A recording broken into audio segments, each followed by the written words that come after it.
Hola amigos, buenos días. En este vídeo os voy a hablar sobre el uso del azufre, especialmente enfocado para la sarna.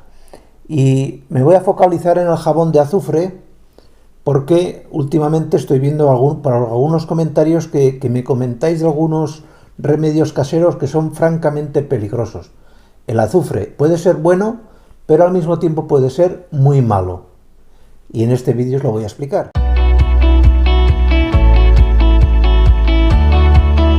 Como os comentaba, sobre el azufre hay mucha controversia.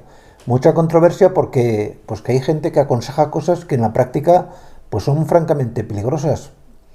Como poner directamente azufre sobre la piel del perro, hacer una mezcla con manteca y azufre y hacer como una especie de crema casera que parece ser que tiene virtudes milagrosas y tal y cual, etcétera, etcétera. Es falso y además es muy peligroso.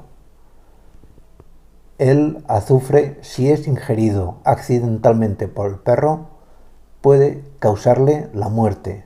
Es una intoxicación muy grave y que cursa con unos síntomas francamente desagradables. ¿Se puede utilizar el azufre? Sí, pero vamos a utilizarlo, como os voy a comentar ahora, solamente mediante pastillas de jabón de azufre, que hay muchas que son muy buenas y además son muy baratas. No hace falta que ahorréis dinero o que os creáis que ahorráis dinero haciéndoos una crema en casa con manteca y no sé qué historias. Os voy a comentar incluso alguna marca que he visto que hay en Amazon que se vende por 3 euros una pastilla y que vais a tener en un montón de sitios. ¿De dónde surge este fenómeno de utilizar el azufre en los perros? Pues bueno, os puedo comentar que aquí en España, por ejemplo, en los pueblos se sigue viendo muy a menudo que en las esquinas de las casas se echa polvos de azufre que se utilizan como plaguicidas antiguos, ya prácticamente no se utilizan en el campo, pues para evitar que gatos o perros orinen en las esquinas de las casas. Es una mala tradición porque yo he tenido que asistir a casos de intoxicaciones por azufre. De entrada, vais a ver que el animal pues puede presentar hemorragias si ingiere el azufre, va a presentar ulceraciones, puede presentar problemas respiratorios muy graves, con lo cual es muy peligroso. Y ya no os digo nada si encima el azufre que ponéis sobre la piel del perro entra en contacto con las mucosas de niños o de personas mayores. Puede ser muy peligroso, de verdad. En cambio, lo que sí que es muy práctico es utilizar jabones de azufre. Son jabones dermatológicos que llevan en su composición azufre. ¿Y cómo se utilizan los jabones de azufre en la piel del perro? Pues es muy sencillo.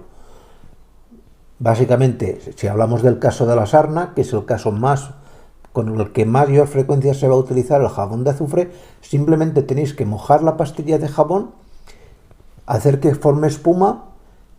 Os recomiendo que previamente hayáis depilado un poco al perro, porque así el jabón de verdad entra en contacto en mayor tiempo con la piel.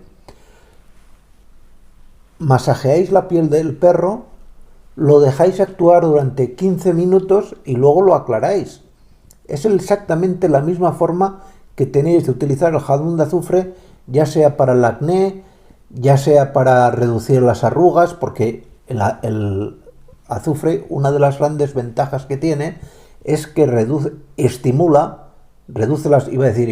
las arrugas en las personas porque estimula la producción de colágeno, y aplicado diariamente un jabón de azufre pues te va a venir muy bien.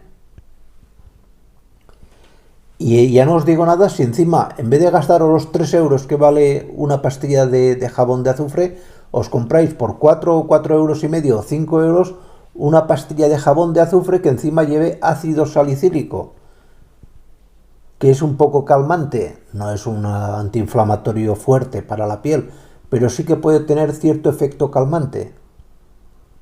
Va a exfoliar un poquito la piel, pero al mismo tiempo calma del dolor. Y es muy importante porque imaginaros un perro con sarna, especialmente sarna sarcóptica por el Sarcoptes scabiei, pero me da igual, puede ser una sarna demodécica por el Demodex cani, que va a tener, especialmente en el caso de la sarna sarcóptica, como ya os he contado en otros vídeos, pues que el parásito ha excavado galerías en la piel, y esas galerías en el momento que excava son muy dolorosas.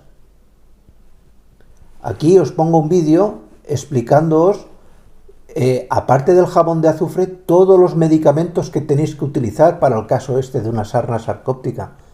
Pero de entrada, en todos los tratamientos que funcionan para la sarna sarcóptica y para la sarna demodécica del perro, cualquier medicamento, previamente el primer paso va a ser lavar al perro. Ya sea que lo utilicemos les demos ivermectina, ya sea que le pongamos una crema o le bañemos después con amitraz. Antes de un baño con amitraz, primero hay que lavar al perro con un jabón de azufre. Esto me lo habéis visto comentar en otros vídeos. ¿De acuerdo? Por lo tanto, mucho cuidado con el azufre y marcas mucho cuidado con el azufre, porque mal aplicado puede ser venenosísimo, y bien aplicado con marcas como, yo que sé, tenéis, hay marcas de productos de Humana como Grisi, Dermaclean. Aquí os pondré algunas fotografías de los productos que podéis encontrar en Amazon, pero me da igual que compréis esa marca en concreto, os miráis la composición y miráis otra marca en el sitio donde compréis habitualmente, porque hay muchísimas. Yo no tengo ningún interés en que gastéis una marca u otra, a mí me da exactamente igual. Os pongo esas como ejemplo para que veáis que es muy fácil y no es un producto especialmente caro. Porque si aquí en Europa vale 3 o 4 euros, pues me imagino que a lo mejor en Sudamérica o en Centroamérica pues te vale al cambio 1 o 2 euros. Porque estos productos sabéis que varían el precio de un país a otro. Y son productos, primero, muy efectivos. Se utilizan para el acné, para las arrugas, como os he dicho. Se utilizan también para la sarna de Humana, O sea que si conocéis a alguien que está tratándose para sarna, lo va a utilizar también. Y se trata también para los hongos. Pero, de verdad, el perro con jabón de azufre, nada de remedios milagrosos que me ha contado no sé quién, que lo ha ido, que ha funcionado, que tal y cual. No, porque son remedios muy peligrosos. Y cuando hay una fórmula que es muy sencilla y que prácticamente no vale dinero, de verdad. Y luego aquí os pongo un vídeo, que es una cadena de vídeos, con todo lo que tenéis que saber sobre la sarna del perro, que también os recomiendo que veáis, ¿de acuerdo? Vídeo sobre la sarna de todo lo que tengáis que saber sobre la sarna del perro, suscripción al canal y nada más. Simplemente desearos que tengáis un muy feliz día. Nos vemos.